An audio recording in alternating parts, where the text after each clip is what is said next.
6 नवंबर 2024 Las Vegas police को emergency number पर एक कॉल आती है। कॉल करने वाले एक सीनियर सिटीजन कम्युनिटी के कपल होते हैं। उनकी आवाज में टेंशन थी, डर था और एक अजीब सी घबराहट थी।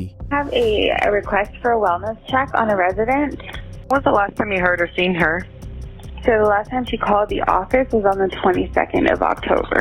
We've knocked on her door. Her dogs are going insane, which they wouldn't do if she was okay. वो पुलिस को बताते हैं, हमारी पड़ोसी 68 ईयर की मोनिक गिलबर्टसन पिछले 2 हफ्तों से नजर नहीं आई, ना फोन उठा रही है, ना बाहर निकल रही है और उनके घर से उनके डॉग्स की भौंकने की आवाज दिन रात बढ़ती जा रही है। पुलिस को पहले लगा शायद हेल्थ इशू होगा, पर जब कॉलर ने कहा कि अगर वो ठीक होती तो अपने जानवरों को ऐसे तड़पने ना देती, यहीं से पुलिस को समझ आ गया ये नॉर्मल मिसिंग केस नहीं है। मेरा नाम मनीष है और आप देख रहे हैं the case of animal lover Monique Gilbertson. Las Vegas में रहने वाली 68 ईयर ओल्ड मोनिक गिलबर्टसन एक रिटायर वुमन थी। उनका अपना घर था और वो अकेली रहती थी। मोनिका का सबसे बड़ा प्यार एनिमल्स थे। उनके पास 2 छोटे ब्रीड डॉग और काफी बर्ड्स थे।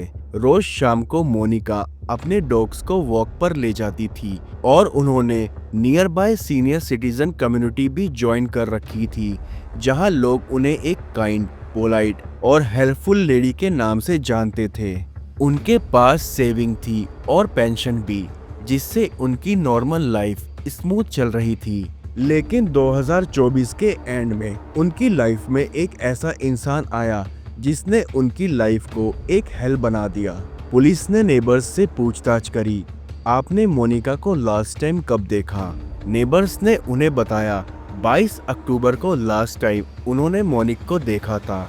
उसके बाद से कभी उन्होंने मोनिक को नहीं देखा। उन्होंने मोनिक के घर नॉक किया लेकिन डोर नहीं खुला और सबसे क्रेजी चीज, मोनिक के डॉग्स अंदर से पागल जैसे भौंक रहे थे, जैसे वो हेल्प मांग रहे हों। नेबर्स ने मोनिका को कॉल किया।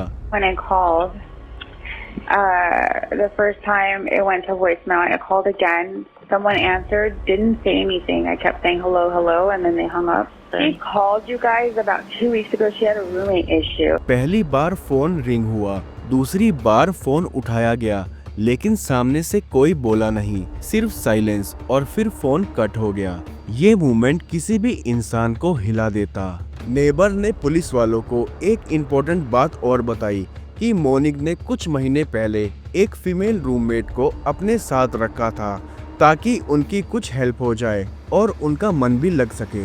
बट मोनिक ने करीब 15 दिन पहले खुद कॉल करके उन्हें कहा, मुझे मेरे रूममेट से प्रॉब्लम हो रही है, मुझे उसके बारे में कुछ ऐसा पता चला है जो सही नहीं है। यानी मोनिक पहले से ही डिस्टर्ब थी और किसी पर शक कर रही थी। सवाल ये था, मोनिक को ऐसा क्या पता चल गया था जिसके बाद से वो गायब हो गई। 6 नवंबर 2024 पुलिस की एक टीम मोनिका के घर पर पहुंचती है। घर का सेंस बिल्कुल अनयूजुअल था। डोर फुली क्लोज थे, window shut, curtain tightly covered. घर एकदम पैक और साइलेंट था। पुलिस ने बार बार नॉक किया लेकिन कोई भी रिस्पॉन्स नहीं मिला। अब पुलिस ने डिसाइड किया लॉक तोड़ने वाले को बुलाया जाए और डोर ओपन करके वेलफेयर चेक किया जाए। पहले पुलिस को लगा 68 ईयर की मोनिक अकेली घर पर रहती थी, शायद उनकी तबीयत खराब हो या फिर वो घर के अंदर बेहोश हो गई हो और उनके साथ कोई हादसा हो गया हो। लेकिन सच इससे कोसों दूर था। जैसे ही लॉक स्मिथ ने लॉक ओपन किया, अचानक अंदर से एक आदमी भागते हुए डोर पर आता है। सब एकदम शॉक्ड। उस आदमी ने तुरंत डोर अंदर से बंद कर लिया। वो आदमी काफी नर्वस लग रहा था और बार बार सॉरी सॉरी बोलकर कह रहा था कि मैं नहाने गया था, मुझे पता नहीं चला।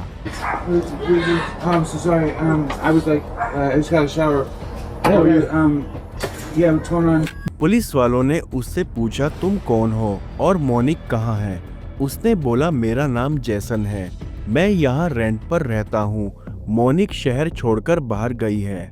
लेकिन उसकी बॉडी लैंग्वेज, उसकी आवाज, उसकी घबराहट सब कुछ स्क्रीम कर रहा था, समथिंग इज रॉन्ग। जैसन बार बार अपनी स्टोरी चेंज कर रहा था। कभी बोलता था वो अपने भाई के पास गई है, कभी बोलता था उसका फोन खो गया है, कभी बोलता था मोनिक ने मुझे कॉल किया था, वो ठीक है। पुलिस को अब श्योर हो गया था ये आदमी झूठ बोल रहा है। पुलिस को अंदर किसी और के भी होने का शक हुआ।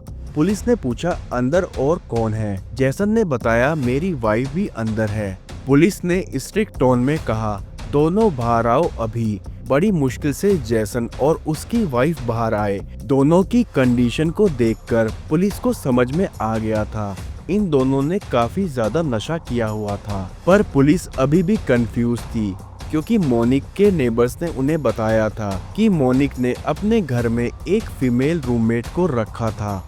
पर ये मेल जैसन कौन था और वहाँ क्या कर रहा था।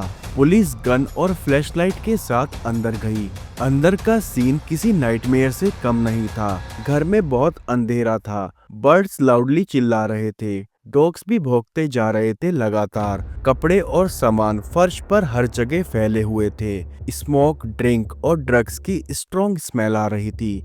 घर इतना गंदा था जैसे हफ्तों से साफ ना किया हो। Police room by room check कर रही थी लेकिन मोनिक का कोई साइन नहीं था। जब पुलिस एग्जिट की तरफ बढ़ी तभी एक ऑफिसर की नजर फ्लोर पर पड़ती है। वहाँ कुछ डार्क स्ट्रेन्स और डार्क मार्क जैसे थे और उसके सामने एक फ्रिज था और उसके ऊपर कपड़े पड़े हुए थे। पुलिस ने फ्रीजर खोलने की कोशिश की लेकिन वो लॉक था। लॉक तोड़ने वाले को वापस बुलाया गया। जैसे जैसे लॉक तोड़ने वाला पास गया एक हॉरिबल स्मेल पूरे एरिया में फैलने लगी, इतनी स्ट्रॉन्ग कि पुलिस को वहाँ खड़ा होना भी मुश्किल हो गया।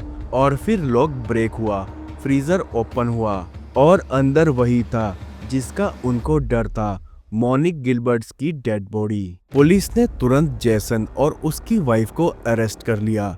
जैसन ने पुलिस को स्टोरी सुनाई। मुझे मोनिक बेहोश मिली थी, मैं डर गया था, मुझे समझ नहीं आया क्या करूं, इसने बॉडी फ्रीजर में रख दी। लेकिन पुलिस को उसकी इस बात पर बिल्कुल भी बिलीव नहीं हुआ और ऑटोप्सी रिपोर्ट ने सब क्लियर कर दिया।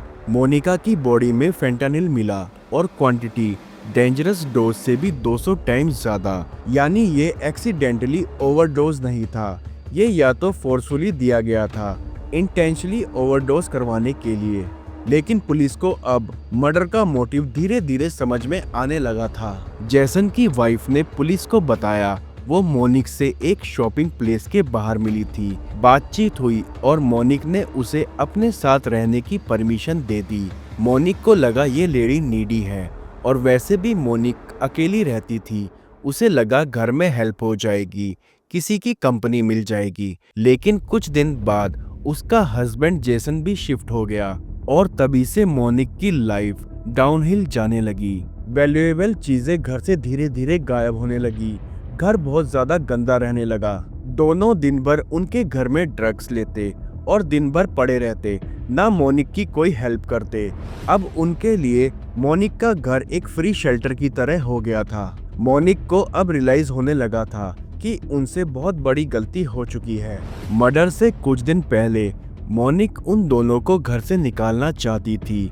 वो डिस्टर्ब थी और इसीलिए उन्होंने नेबर्स को वार्निंग कॉल भी किया था। मोनिका को कुछ ऐसा पता चल गया था जो उनके लिए डेंजरस था। शायद उनका घर की वैल्यूएबल चीजों को चोरी करना, इनलीगल ड्रग्स रखना या किसी और क्राइम का एविडेंस। लेकिन जेसन का प्लान कुछ और था। अगर मोनिक उन्हें घर से निकाल देती तो उनका फ्री लाइफस्टाइल खत्म था। इसलिए उन्होंने मोनिक को परमानेंटली साइलेंट कर दिया। जेसन और उसकी वाइफ पर सीरियस चार्जेस लगे, murder, homicide, Elder abuse, drug provide करना, ओवरडोज रिलेटेड चार्जेस, चोरी करना, illegal substance, poisonous, crime consignment, body को हाइड करना। जैसन ने अपना जुर्म एक्सेप्ट नहीं किया। केस कोर्ट में चल रहा है और हियरिंग भी कंटिन्यू है। मोनिक एक अच्छी इंसान थी, दयालु थी, एनिमल से प्यार करती थी। लेकिन दुनिया में कुछ लोग इंसानियत का चेहरा पहनकर अंदर से शैतान होते हैं। मोनिक का ट्रस्ट उन पर इतना भारी पड़ गया कि उन्हें अपनी जान तक देनी पड़ी। और सबसे हार्ट ब्रेकिंग चीज मोनिक के बर्ड्स और डॉग्स इतनी बुरी तरह चिल्ला रहे थे, लेकिन वो इंसान की तरह नहीं बोल सकते थे और उनके सामने ही इन जानवरों ने मोनिक की जान ले ली। और आपको क्या लगता है मोनिक को एग्जैक्टली क्या पता चल गया था? मैं मनीष मिलता हूँ आपको नेक्स्ट केस के साथ। तब तक अलर्ट रहो, सेफ रहो, बिकॉज रियल लाइफ किसी मूवी से भी ज़्यादा स्केरी होती है।